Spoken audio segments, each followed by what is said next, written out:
ஒரு என்ன வேணா முயற்சி பண்ணிருக்கலாம். அவருடைய செல்வாக்குக்கும் அவர் அன்னைக்கு இருந்த செல்வத்துக்கும் ஒரு கம்பெனி ஆரம்பிக்கணும்னு நினைச்சிருக்கலாம். அல்லது ஒரு ஒரு இப்பவும் இருக்கு, தயாரிப்பு நிறுவனம் இருக்கு, இன்னொரு பெரிய தயாரிப்பு நிறுவனம் அமைக்கணும்னு மட்டும் நினைச்சிருந்திருக்கலாம். ஆனால் அதை தாண்டி ஒரு ஒரு விதைன்னு ஒரு திட்டம், அதுல இளைஞர்களுக்கு கல்வி கொடுக்கணும்னு தீர்மானிக்கிறது இருக்கு இல்லையா. அண்ட் அது எப்படிப்பட்டவங்களுக்கு அந்த கல்வி போய் சேரணும், அதை யார்கிட்ட சரியா கொடுக்கணும், எவ்வளவு இன்ஸ்பயர்டா யங்ஸ்டர்ஸ் இருக்காங்க, அந்த அந்த சரியான இளைஞர்களை தேடி அதை அவங்க கிட்ட கொடுக்கறது இருக்கு இல்லையா.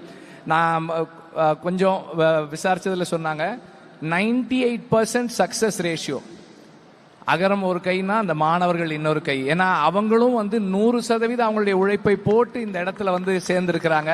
அப்படிப்பட்ட மாணவர்களை தேர்ந்தெடுக்கிறதுக்கான தேர்வு முறை உட்பட எல்லாமே ரொம்ப சிறப்பானது.